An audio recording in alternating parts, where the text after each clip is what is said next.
میں مبلغ بنوں سنتوں کا،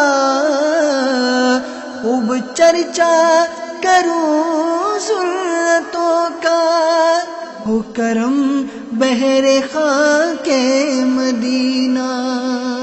الحمدللہ رب العالمین والصلاة والسلام على سید المرسلین، اما بعد فاعوذ باللہ من الشیطان الرجیم، بسم اللہ الرحمن الرحیم۔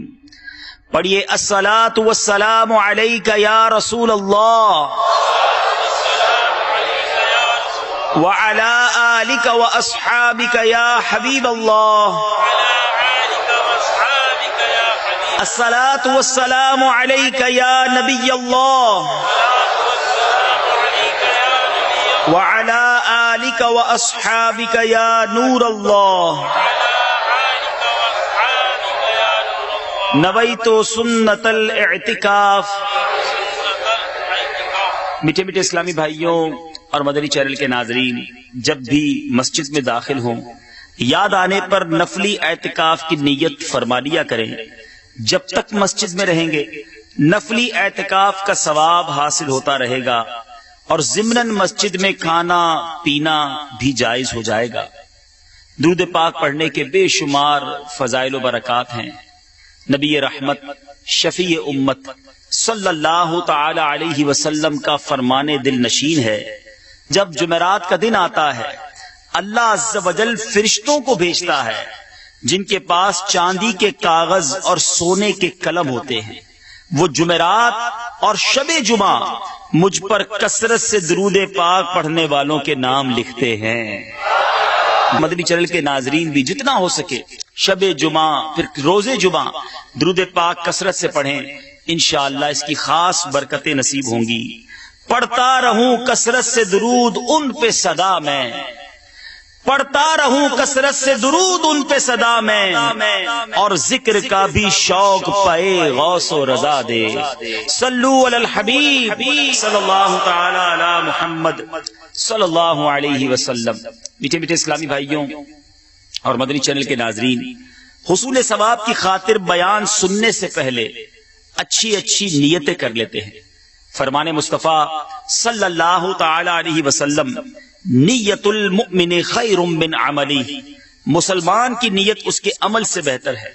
یاد رہے بغیر اچھی نیت کے کسی بھی عمل خیر کا ثواب نہیں ملتا۔ جتنی اچھی نیتیں زیادہ اتنا ثواب بھی زیادہ۔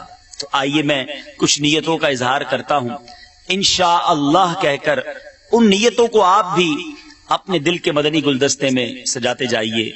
نگاہیں نیچی کیے خوب کان لگا کر بیان سنوں گا، ٹیک لگا کر بیٹھنے کے بجائے علم دین کی تعظیم کی خاطر جہاں تک ہو سکا دو زانوں بیٹھوں گا، ضرورتاً سمٹ سرک کر دوسرے کے لیے جگہ کشادہ کروں گا، دھکا وغیرہ لگا تو صبر کروں گا، گھورنے جھڑکنے اور الجھنے سے بچوں گا۔ صلو علی الحبیب اذکروا اللہ توبو الی اللہ وغیرہ سن کر ثواب کمانے اور صدا لگانے والوں کی دل جوئی کے لیے بلند آواز سے جواب دوں گا۔ بیان کے بعد خود آگے بڑھ کر سلام و مصافحہ اور انفرادی کوشش کروں گا۔ میٹھے میٹھے اسلامی بھائیوں اور مدنی چینل کے ناظرین، ذوالحجہ کا مہینہ اسلامی تاریخ میں بہت اہمیت کا حامل ہے۔ دو بڑے عظیم واقعات، دو بڑے عظیم یوں سمجھیے کہ فریضے مسلمان اسی مہینے میں سر انجام دیتے ہیں۔ جی ہاں، ساری دنیا میں مسلمان صاحب استطاعت سنت ابراہیمی ادا کرتے ہیں، قربانی کرتے ہیں۔ لاکھوں لاکھ مسلمانوں نے دنیا بھر میں قربانی کی۔ اور ایک اور عظیم ایونٹ، ایک اور عظیم یوں سمجھ لیجئے کام جو مسلمان اس مہینے میں سر انجام دیتے ہیں، وہ مکہ پاک کی حاضری ہے، مدینہ طیبہ کی حاضری ہے، حج کا شرف پانا ہے۔ سبحان اللہ، یہ وہ اجتماعیت ہے جو ساری دنیا اسلام میں دیکھی جاتی ہے۔ اور دنیا کا کون سا ایسا مسلمان ہے جو مکہ پاک اور مدینہ طیبہ جانے کو نہ ترستا ہو؟ کون سی ایسی آنکھ ہے جو حج کے ان مناظر کو دیکھنے کے لیے نہ تڑپتی ہو؟ بے شک دنیا سے 25-30 لاکھ حاجی حج کے لیے وہاں جمع ہوتے ہیں، لیکن باقی دنیا میں رہنے والے کم و بیش 200 کروڑ مسلمان، ان کے دل عرفات میں موجود حاجیوں کے ساتھ دھڑک رہے ہوتے ہیں. ان کی امیدوں کا محور مکہ پاک اور مدینہ پاک طیبہ کی پرکیف فضائیں ہوا کرتی ہیں. آج جس موضوع پر ہم نے مدنی پھول حاصل کرنے ہیں، انشاءاللہ یہ آنکھوں کو نم کرنے والا، دلوں کو تڑپانے والا، شوق حرمین کو بڑھانے والا موضوع ہے. جی ہاں، آج کچھ مکہ پاک اور مدینہ طیبہ کا تذکرہ کرتے ہیں. اچھی اچھی نیتوں کے ساتھ مدنی چینل کے ناظرین بھی جس کسی کام میں مصروف ہے تو فارغ ہو جائیں. یہاں موجود اسلامی بھائی بھی اپنے خیالات کو، اپنے ذہنوں کو دنیاوی خیالات سے پاک کریں. اگر تصور حرمین میں ڈوب کر مکہ پاک اور مدینہ طیبہ کے حسین مناظر میں گم ہو کر یہ بیان سنیں گے تو انشاءاللہ آنکھوں سے آنسو بھی بہیں گے، دل بھی مچلے گا، شوق حرمین بھی بڑھے گا. اور یاد رہے، یہ سفر ملتا ہی شوق کی بدولت ہے. یہ سفر جتنی تڑپ زیادہ ہو اتنی آسانی کے ساتھ بلاوا مل جایا کرتا ہے. ایک بڑا ہی عجیب و غریب تڑپ ہو تو ایسی ہو، جذبہ ہو تو ایسا ہو، شوق ہو تو ایسا ہو. ذرا واقعہ سنیے. دعوت اسلامی کے اشاعتی ادارے مکتبۃ المدینہ کی مطبوعہ کتاب عیون الحکایات حصہ اول صفحہ 384 پر ایک حکایت نقل ہے. بڑی توجہ کے ساتھ سنیے اور جھومیے کہ کتب وقت حضرت سیدنا ابو اسحاق ابراہیم خواص رحمت اللہ تعالی علیہ، یہ مشہور ولی اللہ ہے. یہ ایک شخص سے اپنی ملاقات کا ذکر کرتے ہوئے ارشاد فرماتے ہیں کہ میں تقریباً 17 سال تک جنگلوں اور صحراؤں میں پھرتا رہا اور مختلف مقامات پر اپنے رب عز و جل کی عبادت کرتا رہا. ان 17 سالوں میں مجھے جو سب سے زیادہ عجیب واقعہ پیش آیا وہ یہ تھا کہ ایک مرتبہ میں نے جنگل میں ایک ایسے شخص کو دیکھا جس کے دونوں ہاتھ پاؤں کٹے ہوئے تھے اور وہ گھسٹ گھسٹ کر چل رہا تھا. بہت سارے ناظرین ایسے ہوں گے جو کسی بیماری میں، کسی پریشانی میں گرفتار ہوں گے. تھوڑی تھوڑی پریشانیوں میں زباں پر شکوہ ہے، رنج ہے اور جناب کمپلینز ہیں. شکر نہیں بلکہ اللہ کی بارگاہ میں شکوے اور شکایات ہیں. ذرا غور کیجئے، شاید ایسا کوئی مجھے نہیں سن رہا ہوگا جس کے دونوں پیر بھی نہ ہوں اور دونوں ہاتھ بھی نہ ہوں. یہ ایک اللہ کا بندہ حضرت سیدنا ابو اسحاق ابراہیم خواص کہتے ہیں میری 17 سالہ جنگل و بیابان میں گھومنے والی زندگی کا سب سے بڑا عجیب واقعہ یہ تھا کہ میں نے ایک ایسے شخص کو دیکھا جس کے ہاتھ بھی نہیں، پیر بھی نہیں، گھسٹ گھسٹ کر چل رہا ہے. اب میں نے اور بھی بڑی مشکلیں اسے ہو رہی تھی. ظاہر ہے جب کچھ بھی نہ ہو تو جسم میں بچتا کیا ہے. تو کہتے میں بڑا حیران بھی ہوا، مجھے اسے دیکھ کر ترس بھی آیا. میں نے قریب جا کر اسے سلام کیا. اس نے میرا نام لے کر مجھے جواب دیا. پہلی ملاقات ہے. کہتے میں نے سلام کیا مگر جب اس نے جواب دیا تو میرا نام لے کر جواب دیا. میں بڑا حیران ہوا اور کہا کہ آپ کو میرا نام کیسے پتا چلا؟ تو کہا کہ جس نے یہ میری ملاقات تجھ سے کروائی ہے اس نے مجھے تیرا نام بھی بتا دیا ہے. اب حضرت ابراہیم خواص کہتے ہیں کہ واقعی میرا پروردگار ہر چیز پر قادر ہے. پھر میں نے اس سے پوچھا آپ کہاں سے آئے ہیں اور کہاں جانے کا ارادہ ہے؟ اس نے کہا میں شہر بخارا سے آیا ہوں اور حرمین طیبین جانے کا ارادہ ہے. بخارا کہاں ہے؟ یہ رشیا کے اندر ہے. آج کے اگر نقشے پر دیکھیں دنیا میں تو رشیا کے اندر بخارا موجود ہے. اور کبھی نقشے میں دیکھیے گا کہ رشیا سے مدینہ منورہ مکہ پاک کتنا دور ہے. یہ کسی سواری پر نہیں، کسی جہاز پر نہیں، کسی اونٹ پر نہیں، بغیر ہاتھ اور بغیر پیر کے گھسٹ گھسٹ کر اللہ کے گھر کی زیارت اور اس کے حبیب علیہ الصلوۃ والسلام کے در دولت کی حاضری کو جا رہا ہے. اب کہتے مجھے سن کر بڑا تعجب ہوا کہ نہ ہاتھ ہے نہ پاؤں، یہ یہاں تک کیسے پہنچا اور اب مکہ پاک کیسے پہنچے گا؟ وہ تو بہت دور ہے. اللہ غنی. وہ کہتے میں اسی خیالات میں گم تھا کہ اس شخص نے بغیر میرے کچھ کہے میری طرف جلال بھری نگاہ ڈالی اور کہنے لگا اے ابراہیم، کیا تجھے اس بات پر تعجب ہو رہا ہے کہ قادر و قدیر پروردگار مجھ جیسے کمزور اور چلنے پھرنے سے معذور بندے کو یہاں تک کیسے لے آیا؟ اتنا کہنے کے بعد اس شخص کی آنکھوں سے آنسو جاری ہو گئے اور زاروں کی طرح رونے لگا. میں نے کہا بالکل پریشان نہ ہو، اللہ عز و جل کی رحمت ہر شخص کے ساتھ ہے، وہ کسی کو مایوس نہیں کرتا. پھر کہتے میں وہیں اسے چھوڑ کر آگے بڑھ گیا. میرا بھی اسی سال حج کا ارادہ تھا. میں مکہ مکرمہ پہنچا، طواف خانہ کعبہ کے لیے حاضر ہوا.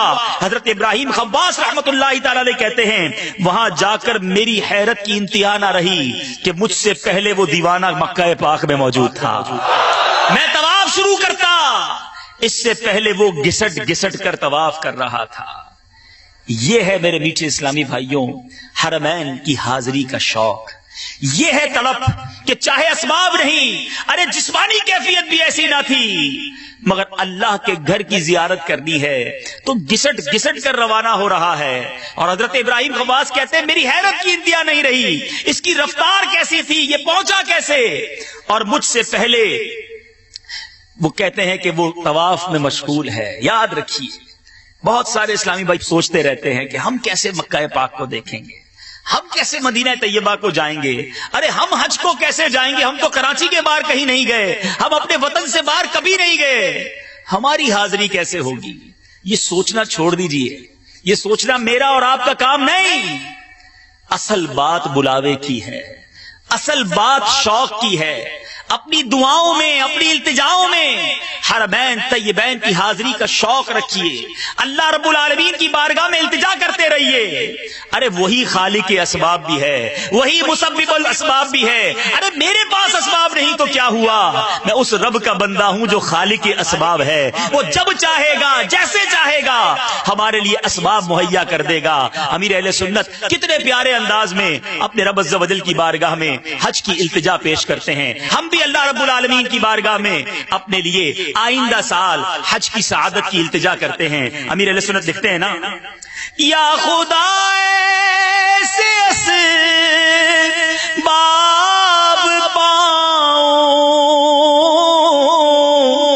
کاش مکے مدینے میں جاؤں، یا خدا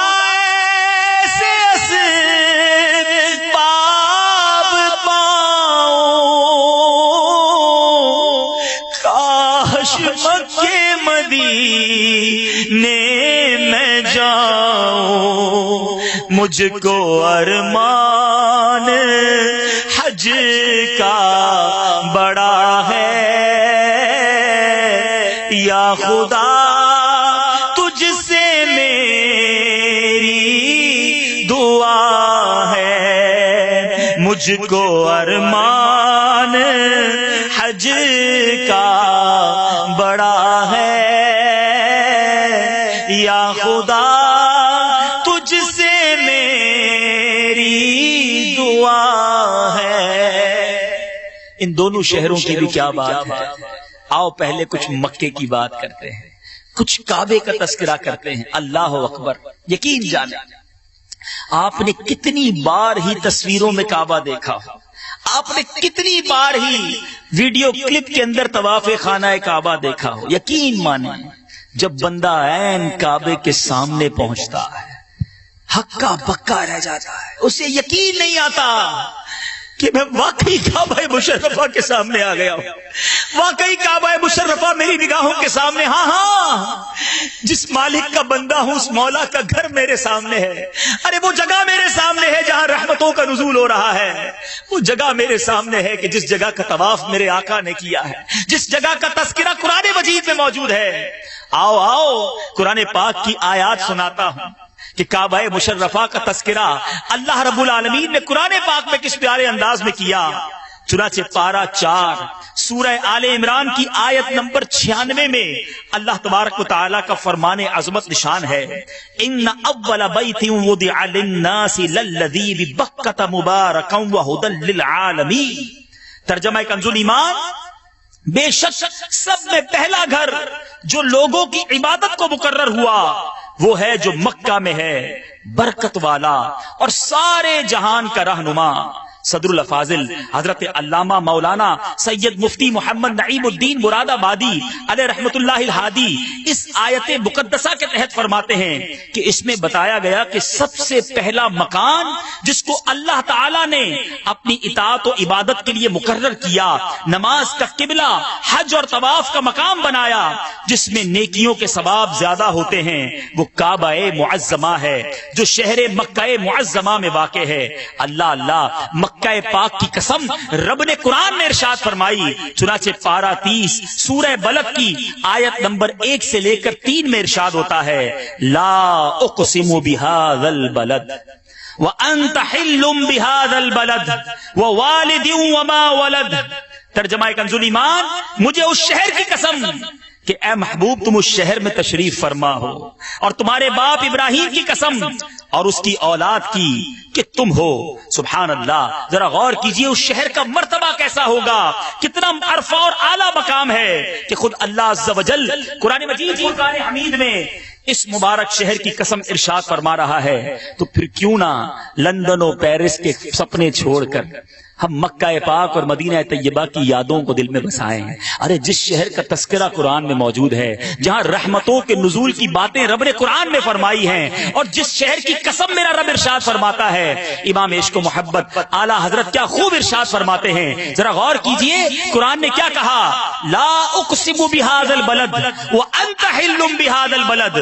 مکے کی قسم بھی کھائی تو اس لیے کھائی کہ محبوب آپ اس میں تشریف فرما ہیں، یہ محبوب کریم کا شہر ہے. سبحان اللہ. اعلیٰ حضرت امام اہل سنت کیا پیارے انداز میں اس بات کو نقل فرماتے ہیں وہ خدا نے ہے مرتبہ تجھ کو دیا، نہ کسی کو ملے نہ کسی کو ملا. وہ خدا نے ہے مرتبہ تجھ کو دیا، نہ کسی کو ملے نہ کسی کو ملا. کہ کلام مجید نے کھائی شہا تیرے شہر و کلام و بقا کی قسم. میٹھے میٹھے اسلامی بھائیوں، آؤ میں آپ کو ایک بڑی خوبصورت حدیث سناتا ہوں. مکہ مکرمہ اور مدینہ منورہ کے علاوہ میرے آقا فرماتے ہیں کہ مکہ مکرمہ اور مدینہ منورہ کے علاوہ کوئی ایسا شہر نہیں. بخاری شریف کی حدیث ہے کہ ان قریب جسے ان قریب دجال روندتا ہوا نہ جائے، جبکہ ان شہروں کے ہر راستے پر فرشتے صفے باندھے پہرا دے رہے ہوں گے، لہٰذا وہ ایک دلدلی زمین پر پڑاؤ ڈالے گا، پھر شہر مدینہ 3 مرتبہ لرزے گا تو اللہ عز و جل کفر و نفاق میں مبتلا ہر شخص کو وہاں سے نکال دے گا. میٹھے میٹھے اسلامی بھائیوں، یہ 2 مبارک شہر وہ ہیں کہ جن میں دجال داخل نہیں ہو سکے گا. آئیے آج کچھ دجال کے بارے میں بھی جان لیں. یہ وہ فتنہ ہے، یہ وہ عجیب بات ہے جو قرب قیامت سے پہلے رونما ہونی ہے. اللہ مجھے بھی اور آپ کو بھی دجال کے فتنوں سے محفوظ فرمائے.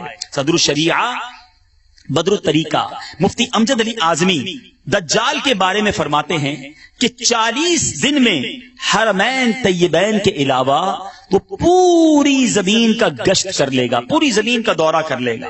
وہ بہت تیزی کے ساتھ سیر کرے گا جیسے بادل جس کو ہوا اڑاتی ہو. اس کا فتنہ بہت شدید ہوگا. ایک باغ اور ایک آگ اس کے ہمراہ ہوں گی. جہاں جہاں وہ جائے گا باغ بھی ساتھ ہوگا، آگ بھی ساتھ ہوگی. فرمایا کہ جن کا نام اس نے جنت اور دوزخ رکھا ہوگا. اب جو حقیقتاً فرمایا کہ وہ جو دیکھنے میں جنت معلوم ہوگی وہ حقیقتاً آگ ہوگی، اور جو جہنم دکھائی دے گی وہ حقیقتاً آرام کی جگہ ہوگی. اب وہ خدائی کا دعویٰ کرے گا. جو اس پر ایمان لائے گا اس کو اپنی جنت میں ڈال دے گا، اور جو انکار کرے گا اسے اپنی وہ جہنم میں ڈال دے گا. مردے زندہ کرے گا، زمین کو حکم دے گا، وہ سبزے اگائے گی، آسمان سے پانی برسائے گا. اسی قسم کے بہت سے شعبدے یعنی نظر بندی والے یہ کام دکھائے گا. حقیقت میں یہ سب جادو کے کرشمے ہوں گے اور شیاطین کے تماشے. اسی لیے اس کے وہاں سے جاتے ہی لوگوں کے پاس کچھ نہ رہے گا. حرمین شریفین میں جب وہ جانا چاہے گا، آل اراؤنڈ دا ورلڈ، ساری دنیا کا جب یہ دورہ کر لے گا، اب اس کا پلان یہ ہوگا، اب اس کا ارادہ یہ ہوگا کہ حرمین شریفین میں داخل ہو. اب ملائکہ اس کا منہ پھیر دیں گے، مکے مدینے کی طرف نہیں جا سکے گا.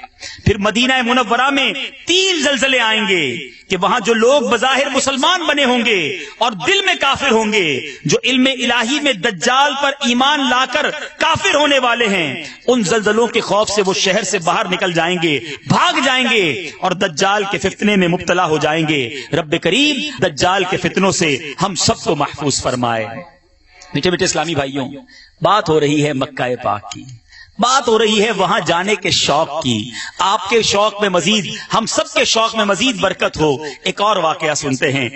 دعوت اسلامی کے اشاعتی ادارے مکتبۃ المدینہ کی مطبوعہ 568 صفحات پر مشتمل کتاب ملفوظات اعلیٰ حضرت کے صفحہ 198 پر ہے کہ کتب مکہ مکرمہ حضرت مولانا عبدالحق الہ آبادی علیہ رحمت اللہ الہادی ہند کے باشندے اور جلیل القدر عالم دین تھے. 40 سال سے زائد مکہ شریف میں رہائش اختیار کیے رہے. ہر سال ضرور حج کرتے. ایک سال زمانہ حج میں آپ بہت بیمار ہو گئے. اب ذوالحجہ کی 9 تاریخ آ گئی، حج کا دن آ گیا، اپنے شاگردوں سے کہا مجھے حرم شریف میں لے چلو، اٹھا کر لے چلو، طبیعت خراب ہے، آپ کو آ کے آپ کے شاگرد اٹھا کر حرم پاک لے گئے اور کعبہ شریف کے سامنے بٹھا دیا۔ آپ ذرا غور کریں، طبیعت ساتھ نہیں دے رہی، کھڑے نہیں ہوا جا رہا، اٹھا کر کعبے کے سامنے بٹھا دیا۔ آپ نے زمزم شریف منگوایا اور پیا اور اللہ سے دعا کی، یا اللہ مجھے حج سے محروم نہ رکھنا۔ اسی وقت مولا تبارک و تعالیٰ نے ایسی قوت عطا فرمائی کہ اٹھ کر اپنے پاؤں سے عرفات شریف چلے گئے اور حج بھی ادا کر لیا۔ دکھا ہر برس تو حرم کی بہاریں، دکھا ہر برس تو حرم کی بہاریں، تو مکہ مدینہ دکھایا الہی، پھر مکہ مدینہ دکھایا الہی۔ دیکھیں تو صحیح، 40 سال تک ہر سال حج کرتے رہے، بیماری میں ہمت جواب دے گئی تو اللہ کی بارگاہ میں عرض کیا مولا حج سے محروم نہ کرنا۔ آج ہم اللہ کی بارگاہ میں دعا کرتے ہیں مولا جب تک زندہ رہیں ہر سال ہمیں حج کی سعادت عطا فرما۔ شرف ہر برس حج کا پاؤں خدایا، شرف ہر برس حج کا پاؤں خدایا، چلے طیبہ پھر قافلہ یا الہی، چلے طیبہ پھر قافلہ یا۔ میٹھے میٹھے اسلامی بھائیوں اور مدنی چینل کے ناظرین، ذرا غور کیجئے کہ پیروں میں طاقت نہیں ہے، ہمت جواب دے گئی ہے، مگر عزم جوان ہے۔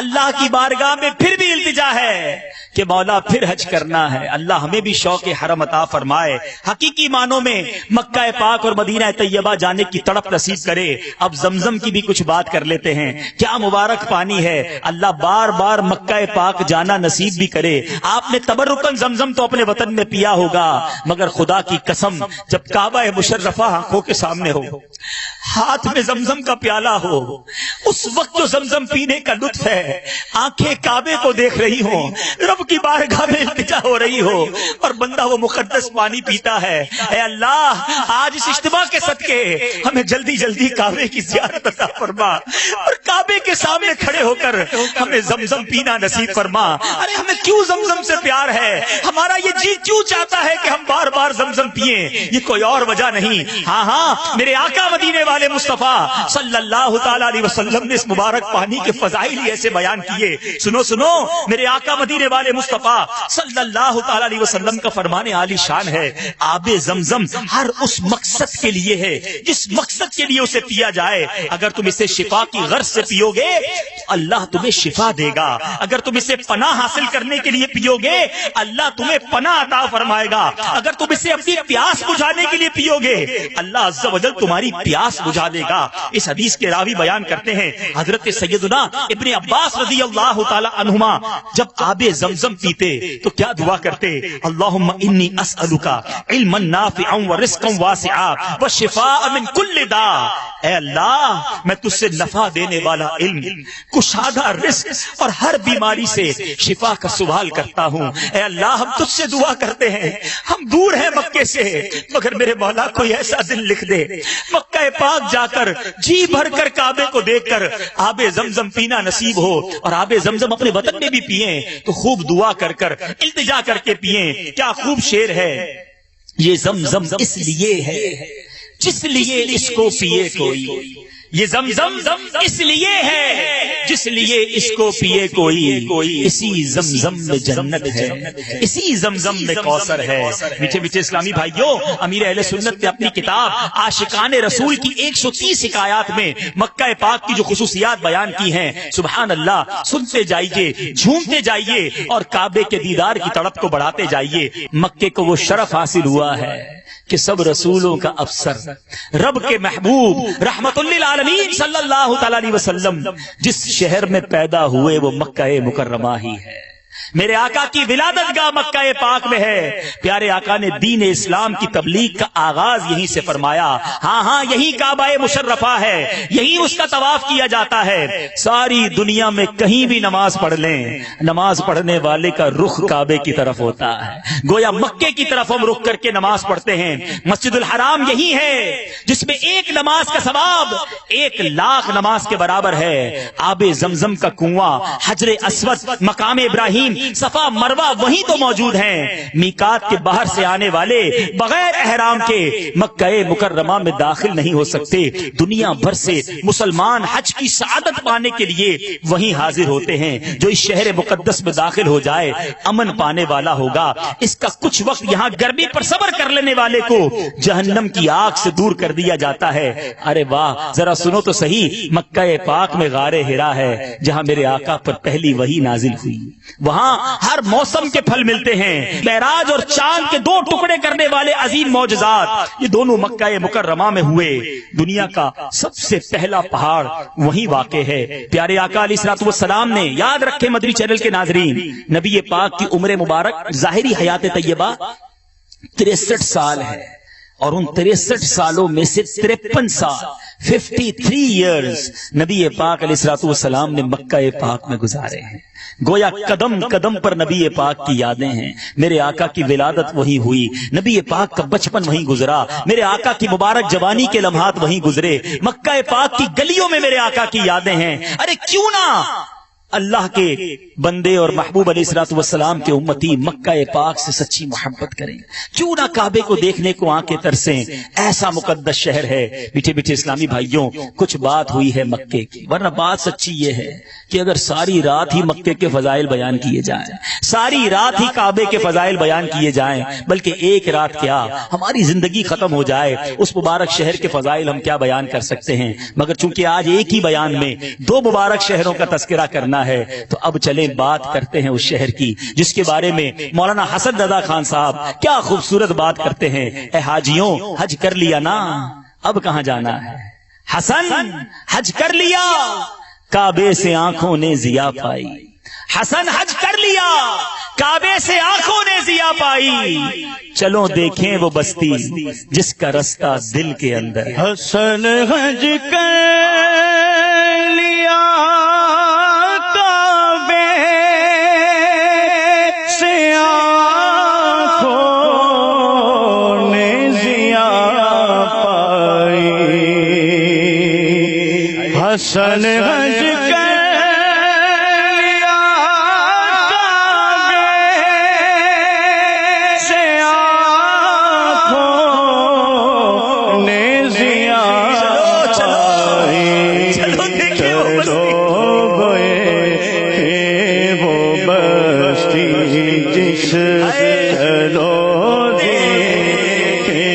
وہ بستی، جس کا راستہ دل کے اندر ہے۔ میٹھے میٹھے اسلامی بھائیوں، مدری چینل کے ناظرین، دنیا میں کوئی ایک ایسا شہر ہو تو بتا دیجئے جس کو دیکھنے کو کروڑوں آنکھیں اشک بار ہوں، ارے جس کو دیکھنے کو کروڑوں دل بے قرار ہوں، جس شہر کا نام لیا جائے تو دل مچل جائے۔ ارے کہیں مدینے جانے والا کوئی مسافر مل جائے تو اس کو سینے میں بسانے کا جی چاہتا ہے، بندہ ہاتھ اس کے آگے جوڑتا ہے کہ میرے آقا کی بارگاہ میں میرا سلام پیش کر دینا۔ ارے دنیا میں کوئی ایسا شہر نہیں جس کی یاد میں دنیا کی ہزاروں زبانوں میں قصیدے لکھے گئے ہو۔ آج دنیا میں ہم کوئی ایک مقام دیکھیں، 1 بار دیکھ لیں گے، 2 بار دیکھ لیں، 4 بار دیکھنے کے بعد اب کہتے ہیں جناب اب 4 بار دیکھ لیا، کچھ اور دیکھتے ہیں۔ خدا کی قسم مدینہ وہ شہر ہے جس کو 1000 بار دیکھ لیں جی نہیں بھرتا۔ ارے جی بھرے بھی کیسے؟ امام عشق و محبت اعلی حضرت سمجھاتے ہیں نا، شربت دید نے ایک آگ لگائی دل میں، شربت دید نے ایک آگ لگائی دل میں، تپش دل کو بڑھایا ہے بجھانے نہ دیا۔ شربت دید نے آگ لگائی دل میں، شربت دید نے آگ لگا دی دل میں، تپش دل کو بڑھایا ہے بجھانے نہ دیا۔ اب کہاں جائے گا نقشہ تیرا میرے دل سے، اب کہاں جائے گا نقشہ تیرا میرے دل سے، میرا ہے اسے دل نے گمانے نہ دیا، میرا ہے اسے دل نے گمانے نہ دیا۔ ہم مدینے سے پیار نہ کریں تو کس سے پیار کریں؟ ہمیں کیوں محبت ہے مدینے سے؟ ارے میرے آقا فرماتے ہیں من زار قبری وجبت لہو شفاعتی، جس نے میرے روزے کی زیارت کی اس پر میری شفاعت واجب ہو گئی۔ ہم گناہگاروں کے پاس کوئی عمل نہیں جو آقا کو دکھا سکے، قیامت کے دن شفاعت کی خیرات طلب کر سکے۔ ہاں ہاں، مدینے والے آقا صلی اللہ تعالی علیہ وسلم کا یہ فرمان دل کو بڑی ڈھارس دیتا ہے کہ من زار قبری وجبت لہو شفاعتی۔ پھر کیوں نہ مدینے جائے، نبی پاک کے روزے پر حاضری دے اور شفاعت کی خیرات طلب کر لے۔ میٹھے میٹھے اسلامی بھائیوں، ارے جس سے محبت ہوتی ہے اس کی ہر چیز سے محبت ہوتی ہے، جس سے پیار ہوتا ہے اس سے نسبت رکھنے والی ہر چیز سے پیار ہوتا ہے۔ ہمیں کوئی اور وجہ نہیں کہ مدینہ اچھا لگتا ہے، ارے مدینہ منورہ سے ہمیں کیوں لگاؤ ہے؟ ارے امیر اہل سنت اس بات کا بڑا پیارا جواب دیتے ہیں، کیا خوب لکھتے ہیں، مدینہ اس لیے عطار جانو دل سے ہے پیارا، مدینہ اس لیے عطار جانو دل سے ہے پیارا کہ رہتے ہیں مدینہ اس لیے عطار جانو دل سے ہے پیارا، پیارا مدینہ اس لیے عطار جانو دل سے ہے پیارا، کہ رہتے ہیں میرے آقا میرے دلبر مدینے میں، کہ رہتے ہیں میرے آقا میرے دلبر مدینے۔ مدینے سے کیوں نہ پیار کرے ہمارے آقا وہاں ہے، سارے نبیوں کا سرور مدینے میں ہے، سب رسولوں کا افسر مدینے میں ہے۔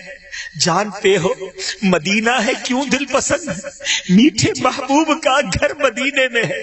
سارے دیوانے بےتاب ہیں کس لیے، شاہ کی قبر انور مدینے میں ہے۔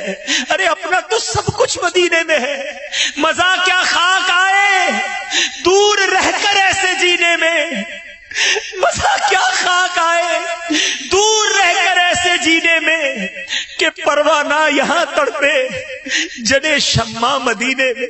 میٹھے میٹھے اسلامی بھائیوں، مدنی چینل کے ناظرین سنو، ارے ہم ایسے ہی مدینے سے پیار نہیں کرتے۔ ہو سکتا ہے مدنی چینل کے ناظرین میں سے کوئی سوچ رہا ہو یہ اتنا کیوں مدینے کو تڑپتے ہیں، یہ اتنا کیوں مدینہ مدینہ کرتے ہیں, یہ اتنا کیوں مدینے سے پیار کرتے ہیں. ارے ہماری بات چھوڑو, جس نبی سے محبت کی ہے وہ خود مدینے سے پیار فرمایا کرتے, وہ خود مدینے سے محبت کیا کرتے. احادیث میں یہ مفہوم ملتا ہے, میرے آقا جب سواری کرتے نا, سواری فرماتے تو نارمل چال ہوا کرتی, مناسب رفتار میں سواری چلایا کرتے, مگر جب مدینہ طیبہ قریب آتا میرے آقا شوق مدینہ میں اپنی سواری کو تیز فرما دیتے. مدینے کے در و دیوار جب نظر آتے میرے آقا مدینہ منورہ کی محبت میں اپنی سواری کو تیز فرما دیا کرتے. ایک موقع پر ایسا بھی ہوا کہ صحابہ کرام علیہم الرضوان نے مدینہ منورہ جب قریب آنے لگا اپنے چہروں پر کپڑے ڈال لیے, غبار اڑ رہا تھا, مٹی اڑ رہی تھی. سنو سنو, میرے آقا مدینے سے کتنی محبت فرماتے, میرے آقا فرماتے ہیں کچھ خلاصہ حدیث یہ ہے, اپنے چہروں سے کپڑوں کو ہٹا لو کیونکہ مدینے کے غبار میں شفا ہے, مدینے کی مٹی میں شفا ہے. ذرا سوچو تو صحیح, ایسا شہر ہے مدینہ جس کی مٹی بھی شفا والی ہے, جس کے غبار میں بھی شفا ہے. ہم کیوں نہ مدینہ منورہ سے محبت کریں. میٹھے میٹھے اسلامی بھائیوں, نبی پاک علیہ الصلوۃ والسلام ایک اور جگہ فرماتے ہیں, میرے آقا فرماتے ہیں مجھے ایک ایسی بستی کی طرف ہجرت کا حکم ہوا جو تمام بستیوں کو کھا جائے گی, یعنی سب پر غالب آ جائے گی. لوگ اسے یثرب کہتے ہیں, حالانکہ وہ مدینہ ہے. یہ بستی لوگوں کو اس طرح پاک و صاف کرے گی جیسے بھٹی لوہے کے میل کو صاف کر دیتی ہے. مفسر شہیر حکیم الامت حضرت مفتی احمد یار خان اس حدیث کی شرح میں فرماتے ہیں کھا جانے سے معنی یہ ہے, اس سے مراد یہ ہے کہ یہاں کے لوگ تمام ملکوں کو فتح کریں گے. اور آگے فرمایا, امام بخاری فرماتے ہیں جو ایک بار اسے یثرب کہے اسے بطور کفارہ 10 بار مدینہ کہنا ہوگا. مدینہ منورہ کو اب یثرب نہیں کہہ سکتے, مدینہ ہی کہنا ہے. مدینے سے محبت کرنے والوں جھوم جاؤ, مدینے سے سچا پیار کرنے والوں جھوم جاؤ. صوفیاء کرام کہتے ہیں اگر کوئی ایسا شخص وہاں دفن ہو جائے, مدینے میں دفن ہو جائے جو ایمان والا نہیں, جس کے دل میں نبی پاک کا عشق نہیں, تو فرشتے اس کی لاش کو وہاں سے نکال کر دوسری جگہ منتقل کر دیتے ہیں. اور اگر کوئی نبی پاک کا عاشق دنیا میں کہیں بھی مر جائے, کہیں بھی دفن کر دیا جائے, فرماتے اس کی لاش فرشتے مدینہ منورہ پہنچا دیتے ہیں. پھر کیوں نہ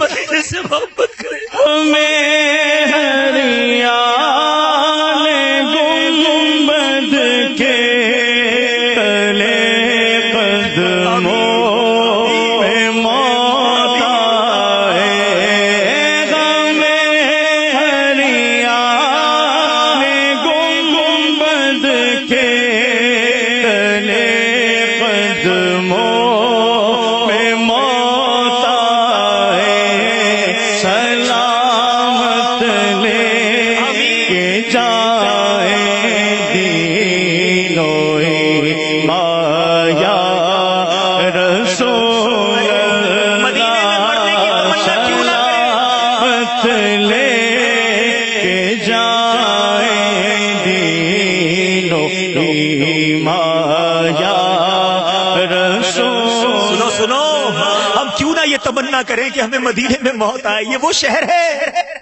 جس کی حاضری بھی برکت والی, جس کی زندگی بھی برکت والی, جس کی موت بھی سعادت والی.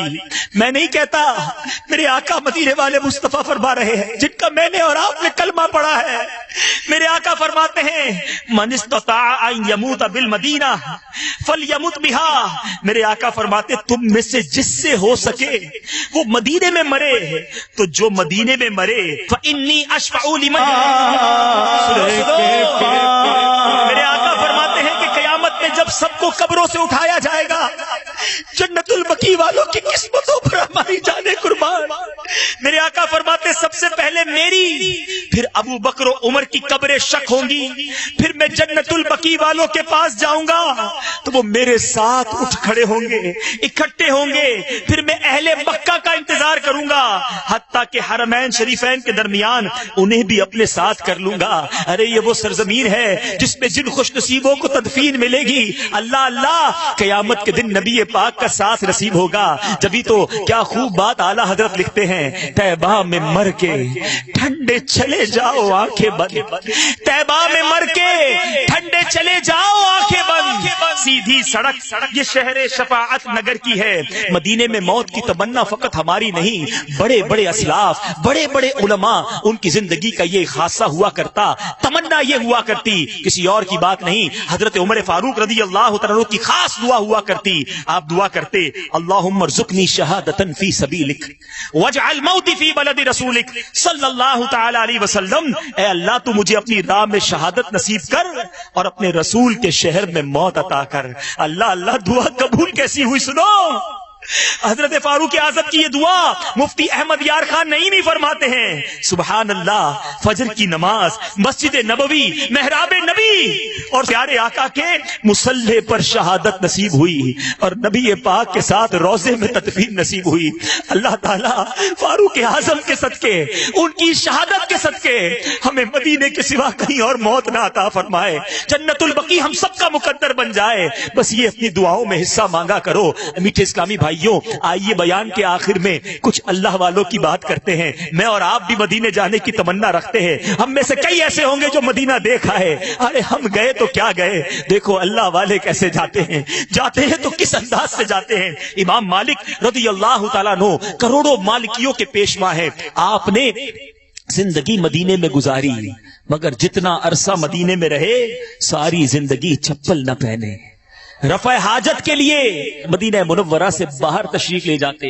ایک بار آپ کو تحفے میں گھوڑے پیش کیے گئے, آپ نے وہ گھوڑے واپس کر دیے, اپنے رفقا کو دے دیے. کہا کہ میرا جی نہیں چاہتا کہ اس زمین پر سواری کر کے اپنے گھوڑے کے ٹاپوں سے اس زمین کو روندوں جہاں میرے آقا مدینے والے مصطفیٰ جلوہ فرما ہیں. ارے وہ کیا انداز تھا, کیا طریقہ تھا. میٹھے میٹھے اسلامی بھائیوں, ہم سب کے امام, عاشقوں کے امام اعلیٰ حضرت امام احمد رضا خان علیہ رحمت الرحمان جب مدینہ منورہ گئے, سنو دوسرا سفر تھا, ارکان حج ادا کرنے کے بعد بیمار ہو گئے.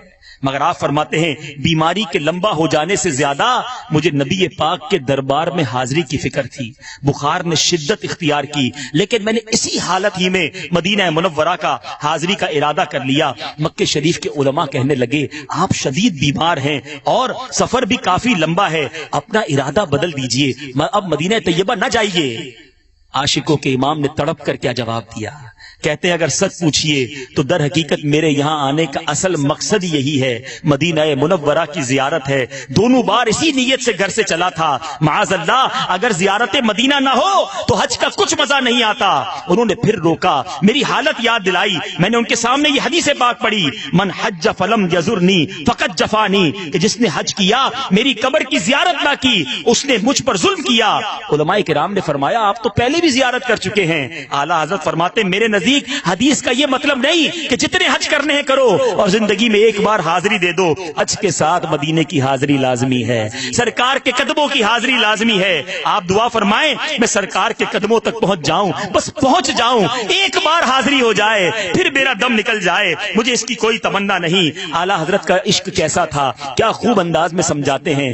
ان کے طفیل حج بھی خدا نے کرا دیے, اس کے طفیل حج بھی خدا نے کرا دیے. اصل مراد حاضری اس پاک در کی ہے. کعبے کا نام تک نہ لیا, طیبہ ہی کہا, پوچھا تھا ہم سے جس نے کہ نہضت کی در کی ہے. آؤ آخر میں ہم سب کے پیر و مرشد امیر اہل سنت کی حاضری مدینہ کا انداز بھی سن لو. کاش ان کے صدقے ہمیں کچھ مدینے کی تڑپ نصیب ہو جائے. شیخ طریقت امیر اہل سنت کو کئی مرتبہ سفر حج اور سفر مدینہ کی سعادت حاصل ہوئی, جن میں مجموعی طور پر جو کیفیت رہی اسے کما حق ہو تو بیان نہیں کیا جا سکتا. البتہ آپ ایک سفر مدینہ کے مختصر احوال ان کے آپ کے سنتے ہیں. جب مدینہ مبارک کی طرف آپ کی روانگی کی مبارک گھڑی آئی تو ایئرپورٹ پر عاشقان رسول آپ کو الوداع کہنے کے لیے موجود تھے. مدینے کے دیوانوں نے آپ کو ہلکے یعنی دائرے میں لے کر نعتیں پڑھنا شروع کر دی. سوز و گداز میں ڈوبی ہوئی نعتوں نے عشاق کی آتش شوق کو مزید بھڑکا دیا. غم مدینہ میں اٹھنے والی آہوں اور سسکیوں سے فضا سوگوار ہوئی جا رہی تھی. اور خود عاشق مدینہ امیر اہل سنت کی کیفیت بھی بڑی عجیب تھی. آپ کی آنکھوں سے آنسوؤں کی جھڑی لگی ہوئی تھی اور آپ اپنے ان اشعار کے مصداق نظر آ رہے تھے. آنسوؤں کی لڑی بن رہی ہو, اور آہوں سے پھٹتا ہو سینہ، ورد لب ہو مدینہ مدینہ، جب چلے سوئے طیبہ سفینہ۔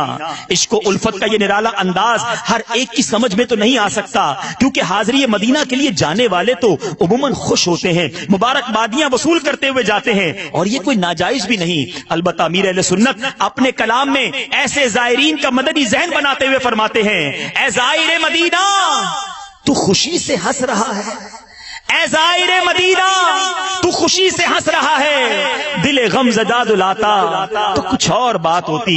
بالآخر اسی مدینے کے خیال میں گم ہو جانے کے عالم میں سفر مدینہ کا آغاز ہوا۔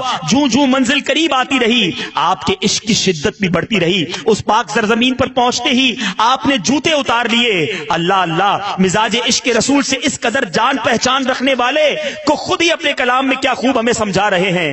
پاؤں میں جوتا ارے محبوب کا کوچا ہے یہ، پاؤں میں جوتا ارے محبوب کا کوچا ہے یہ، ہوش کر تو ہوش کر غافل مدینہ آ گیا۔ امیر اہل سنت دامت برکاتہم العالیہ اس پاک سرزمین کے آداب کا اس قدر خیال رکھتے کہ 1406 سنہ ہجری کے سفر حج میں آپ کی طبیعت ناساز تھی، سخت نزلہ ہو گیا، ناک سے شدت کے ساتھ پانی بہ رہا تھا۔ اس کے باوجود آپ نے کبھی بھی مدینہ پاک کی سرزمین پر ناک نہیں سنکی، بلکہ آپ کی ہر ادا سے ادب کا ظہور ہوتا۔ جب تک مدینہ منورہ میں رہے حتی الامکان گنبد خضرا کو پیٹ نہ ہونے دی۔ میٹھے میٹھے اسلامی بھائیوں، امیر اہل سنت گویا ان اشعار کی تصویر بنے سفر کیا کرتے۔ مدینے کا سفر ہے اور میں نمدیدہ نمدیدہ، مدینے کا سفر ہے اور میں نمدیدہ نمدیدہ، جبیں افسردہ افسردہ بدن لرزیدہ لرزیدہ، مدینے جا کے ہم سمجھے تقدس کس کو کہتے ہیں۔ واقعی یہ باتیں یہاں سمجھ نہیں آتی، کئی باتیں وہاں جا کر سمجھ آتی ہیں، ان فضاؤں کو دیکھ کر سمجھ آتی ہیں۔ مدینے جا کے ہم سمجھے تقدس کس کو کہتے ہیں، ہوا پاکیزہ پاکیزہ، فضا سنجیدہ سنجیدہ۔ مدینے جا کے ہم سمجھے تقدس کس کو کہتے ہیں، مدینے جا کے ہم سمجھے تقدس کس کو کہتے ہیں، ہوا پاکیزہ پاکیزہ، فضا سنجیدہ سنجیدہ، ہوا پاکیزہ پاکیزہ، فضا سنجیدہ سنجیدہ۔ رب کریم کی بارگاہ میں دعا کرتے ہیں، اللہ ہمیں با ادب، با ذوق، با شوق حرمین طیبین کی حاضریاں عطا فرما۔ اے کاش اسی آس میں، اسی تڑپ میں جیتے رہیں، اور جب جائیں تو مقبول حاضریاں ہم سب کا مقدر بنے۔ الحمدللہ دعوت اسلامی کے مدنی ماحول میں ہمیں حرمین طیبین کا شوق بھی عطا کیا جاتا ہے، اور پھر وہاں حاضری کا طریقہ بھی بتایا جاتا ہے۔ مجلس حج و عمرہ دعوت اسلامی کا اتنا پیارا شعبہ ہے، آپ بھی نیت کر لیں، نیت تو ابھی سے کر سکتے ہیں کہ انشاءاللہ جب بھی حج پر جائیں گے، عمرے پر جائیں گے، مجلس حج و عمرہ کے اسلامی بھائیوں سے تربیت لے کر جائیں گے، رفیق الحرمین کا مطالعہ کر کے جائیں گے، اور انشاءاللہ وہاں جا کر بھی نیکی کی دعوت کی دھومیں مچائیں گے۔ اور اگر یہاں مدنی قافلوں کے مسافر بنتے رہے تو انشاءاللہ مدنی قافلوں میں ہم نے دیکھا کئی مسافروں کی دعائیں قبول ہوتی ہیں۔ تو آئیے نیت کر لیں کہ انشاءاللہ ہر مہینے مدنی قافلے میں سفر کریں گے، اور ہر سفر میں مکے مدینے کی دعا بھی کریں گے۔ تو کیا معلوم یہ مدنی قافلوں کا سفر ایسا رنگ لائے کہ آئندہ سال لبیک اللہم لبیک پڑھتے ہوئے ہم بھی حج کے سفر کو روانہ ہو جائیں۔ اللہ تعالی ہم سب کو یہ مقدس سفر بار بار نصیب فرمائے۔ جن مبارک شہروں کے تذکرے میں اتنا لطف ہے، ان کے دیدار کا عالم کیا ہوگا، وہاں حاضری کا عالم کیا ہوگا۔ اللہ مجھے بھی آپ کو بھی بار بار یہ مبارک سفر نصیب فرمائے، آمین بجاہ النبی الامین صلی اللہ تعالی علیہ وسلم۔ میں مبلغ بنوں سنتوں کا، خوب چرچا کروں سنتوں کا، ہو کرم بہر خاک مدینہ۔